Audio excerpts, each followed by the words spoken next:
One of the major obstacles of Africa's economic development is lack of financial resource. Although African countries have possessed abundant natural resources, strong workforce, and government committed to utilize these assets, financial limitations remain Africa's significant, huge challenge. To address this critical gap, African governments, business people, private sector entities, and others have established Pan-African financial institutions called African Export-Import Bank, or Afreximbank in short. Today, we will explore how this important Pan-African bank is operating. My guest for today is Eric Monchu Itungi, Group Managing Director for Client Relation Management for Africa and the Caribbean. Eric Monchu, very warm welcome to Ethiopian News Agency. Thank you for joining us today. Thank you very much for having me. Yeah. So for those who are not familiar with Afreximbank, can you give us a brief introduction of Afreximbank and how it operates? Yeah, thank you very much.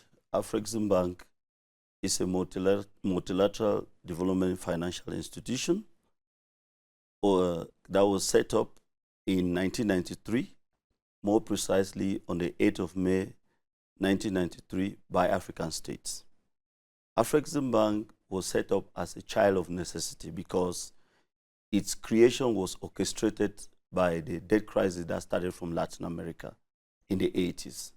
So when that happened, the devastating effects, economic effects on the continent of Africa necessitated the creation of a dedicated trade finance bank. That gave birth to Afreximbank in Abidjan, Côte d'Ivoire, as I said earlier, on the 8th of May 1993.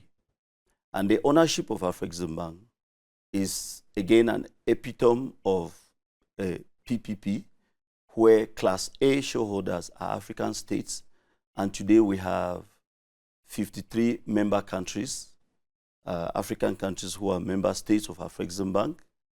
And these member states become member state by signing the establishment agreement and ratifying it, thereby promulgating it into law so that it gives the bank the preferred creditor status backed by the law of the country. Class B shareholders are African private sectors. We have entities like the Dangote Group, a lot of the commercial banks in Nigeria, in South Africa, and some of them here in Ethiopia. All of them belong to Class B. So if you look at classes A and B put together, Class A is public sector, member states represented either by their ministries of finance or the central banks, and Class B being the private sector. That's why I said at the beginning, Afreximbank is an epitome of a public-private partnership. We now have Class C, which is open now to other international institutions like the China Exim Bank, like Citibank, like Standard Chartered Bank, HSBC, India Exim Bank, Russia Export Center. All of these are Class C's, international institutions. Class D is listed on the Mauritius Stock Exchange and is fully subscribed to, now open to the rest of the shareholders. The bank was created with a mandate to promote, facilitate, and finance intra and extra-African trade. Because at the time of the crisis of the 80s that led to the creation of the bank, there was no bank like African Export-Import Bank. So African heads of state then commissioned the African Development Bank president at that time, the late Dr. Babacar Ndiaye, who commissioned a market and feasibility study that then led to the creation of Afreximbank. So that in moment of crisis, in moment of difficulties, there will be an African-owned development financial institution that will stand by African states, support the public sector, support the private sector, support the SMEs, who are, by the way, account for 70 to 80% of employment in our continent. So you see, this is the bank we have in front of you. Mm-hmm. The major objective of Afreximbank is to promote intra-extra-Africa trade. Of course, Afreximbank is also supporting major development projects across Africa. So I think this Pan-African financial institution, Afreximbank, is very much aligned with African Continental Free Trade Area objectives. So how Afreximbank is supporting and working with African Continental Free Trade Area for the full realization of this ambitious project African Continental Free Trade Area, which sought to unite African market? Thank you very much. That's a great question, actually. If you recall, I highlighted that the mandate of Afreximbank is to promote, facilitate, and finance intra, I underline intra. Between and among African nations. Exactly. Yeah. And then extra-African trade. So the support and the work Afreximbank is doing with the African Continental Free Trade Area Agreement is enshrined in our mandate. It's like if you look at the AFCFTA Secretariat and look at Afreximbank, they are like two sides of the same coin. That's why Afreximbank is the accredited technical partner which is working with the AFCFTA Secretariat in Accra, Ghana, to set up, to make sure that the implementation of the Continental Free Trade Area Agreement is hitch-free. What are we doing as Afreximbank? We are helping in providing grant support for the harmonization of standards. We've harmonized standards in the textile sector, in the automotive sectors, and we are now going to start with the petroleum product sectors, so that products that will be traded across the continent will be of the same quality. Today, if you see the petroleum products that are being imported outside the continent, the requirements in Ethiopia are different from the requirements in Nigeria, different from the requirements in Cameroon or other African countries. So those standards need to be harmonized so that if you're buying the product from Ethiopia, you'll be like the same product that is being sold in Cameroon or in Nigeria or in Tanzania and so on. So we are, aside having staff on secondment to the AFCFTA Secretariat in Accra, Ghana, we are actually providing technical support as well as grant support to ensure the implementation of the AFCFTA is hitch-free. To round up this point, you will recall that AFCFTA was signed in March 2018, and it entered into force in 2021. Afreximbank played a pivotal role to ensure that African countries signed up to this agreement. For us, it's the biggest opportunity that the continent has. And because it's part of the DNA of Afreximbank, that's why it's part of our current strategic plan, which is hinged on 4 pillars: intra-African trade and the implementation of the AFCFTA. That's pillar number 1. Is actually the arrowhead of our current strategic plan, which is running from 2022 to 2026. Pillar number 2 is industrialization and export development. This closely supports intra-African trade, because for us to trade among ourselves as African countries and between Africa and Africans in the diaspora, like Africans and the Caribbean, we need to manufacture the goods and services that need to be traded. That's why we need to be industrialized.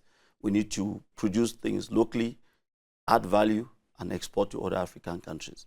And the third pillar is leadership in global trade banking in Africa, support the financial institutions through LC confirmation lines, through short-term loans, medium-term loans, and long-term loans, so that together we can partner with the financial sector of all our member countries to ensure that the financing is available for intra-African trade to thrive.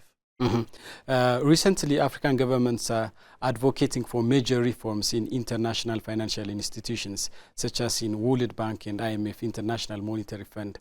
Why they are saying this is they believe that these international financial institutions are not addressing the demands of African nations.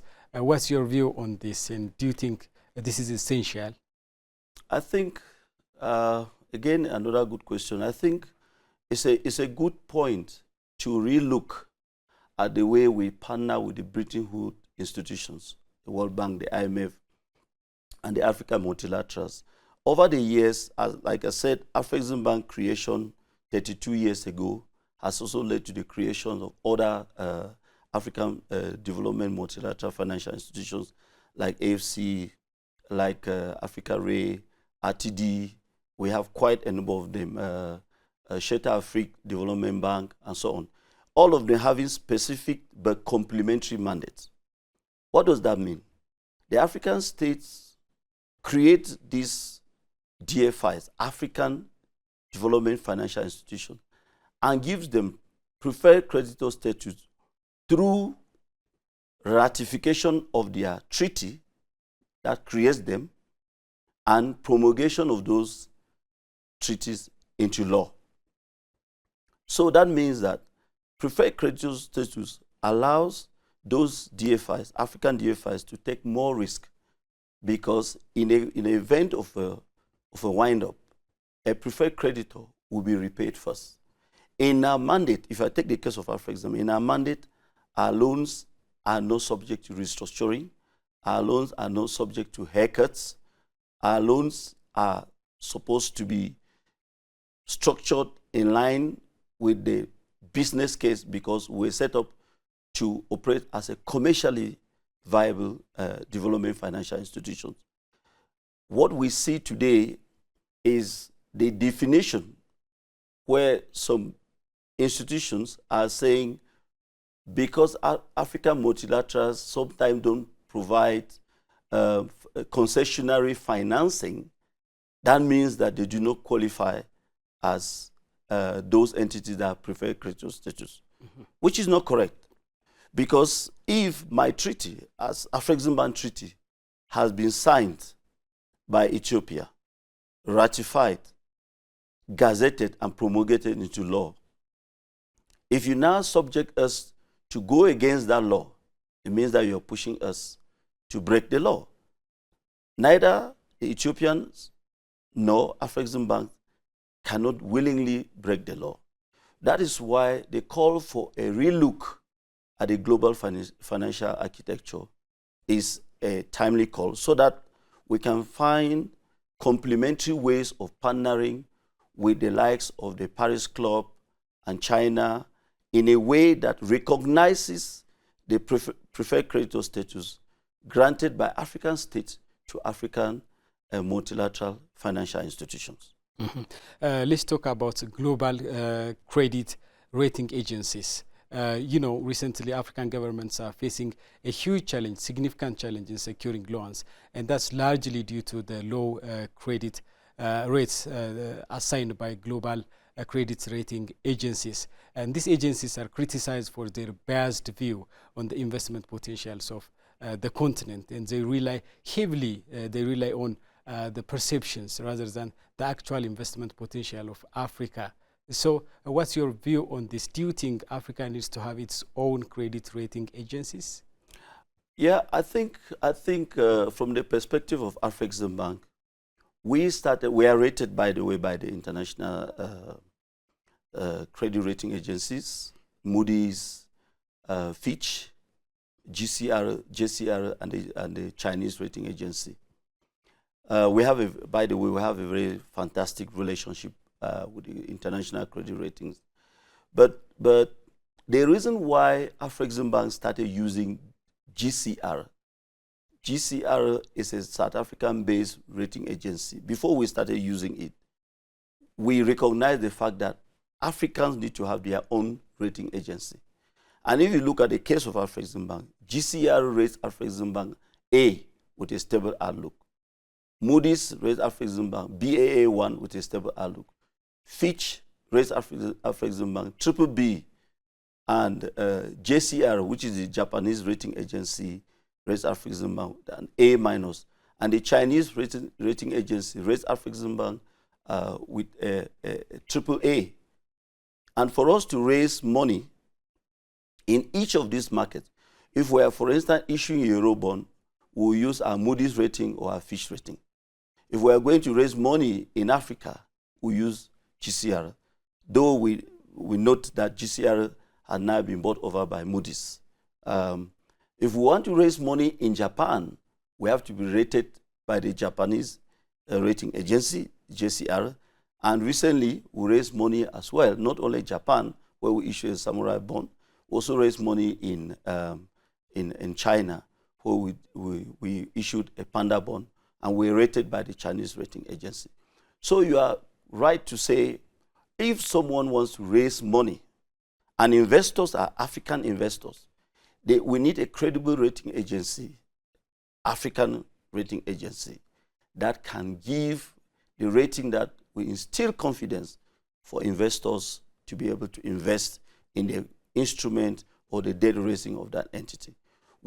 As I said at the beginning, we thought GCR is an African rating agency, and that's why we've used them consistently, at least as far as I can remember, over at least the past 6 years.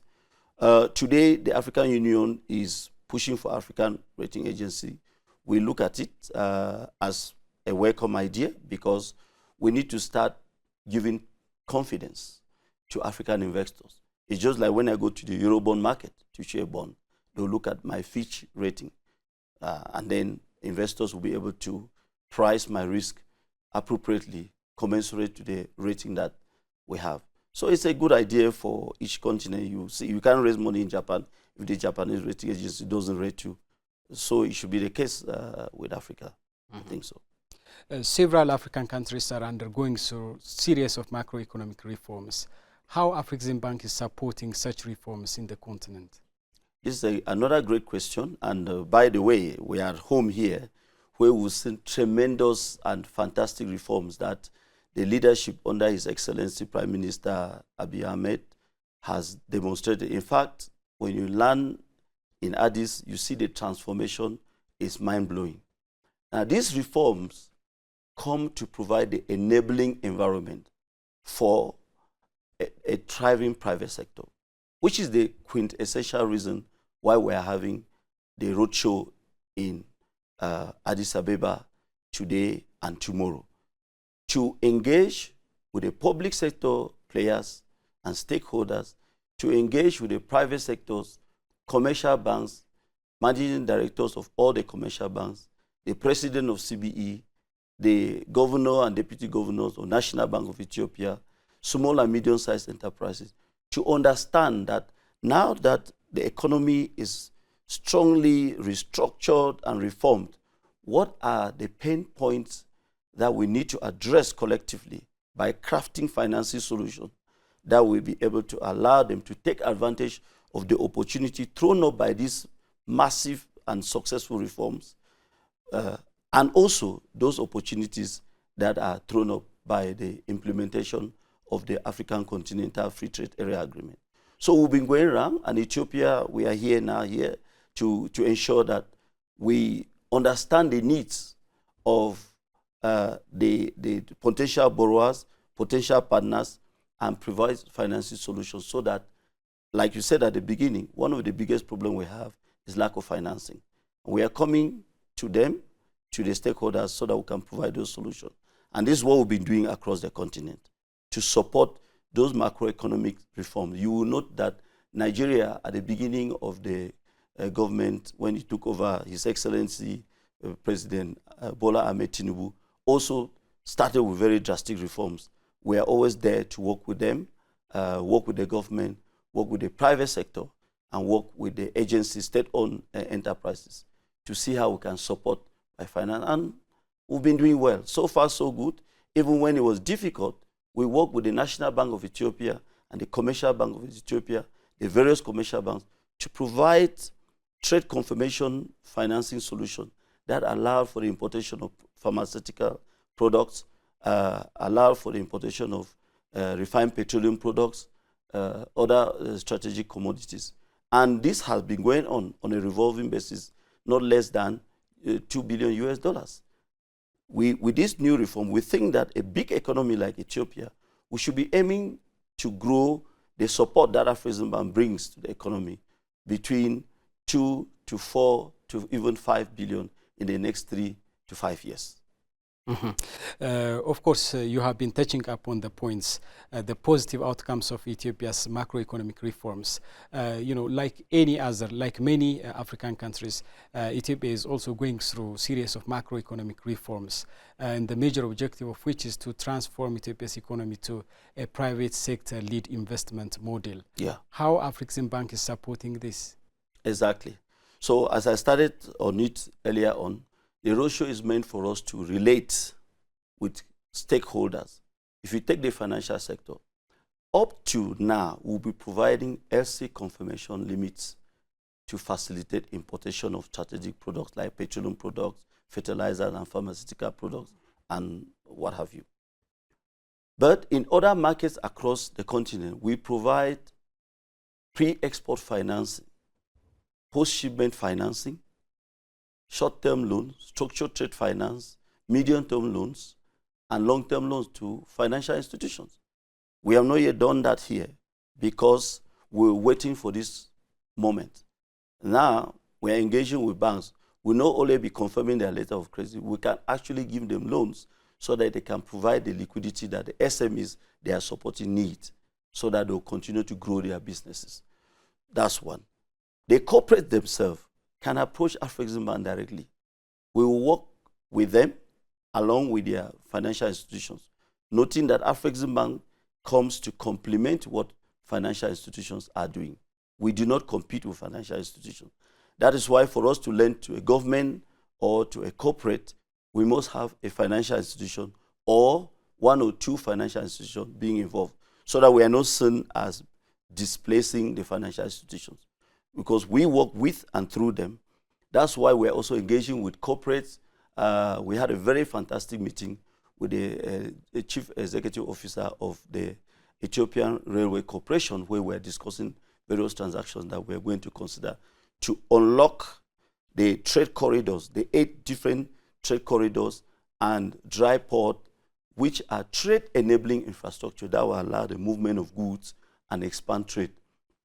Ethiopia, being the capital of Africa, needs to position itself not just to take advantage of the huge natural resources, the human and those underground, but also as a key leader in the implementation of the African Continental Free Trade Area Agreement.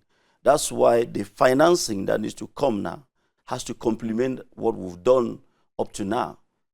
Then you'll be able to see the full benefits of the reforms that the government have put in place.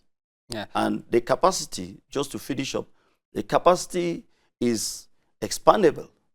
We can scale because Afreximbank is a leader in syndication.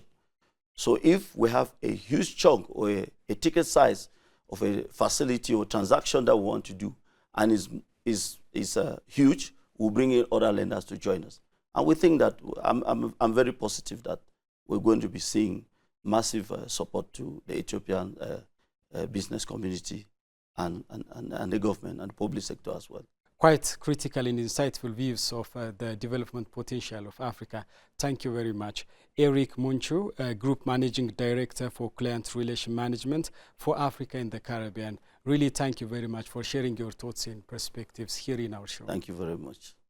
That was my brief interview where I explore the activities of Afreximbank, Pan-African financial institutions running in Africa. Many thanks for watching. See you then.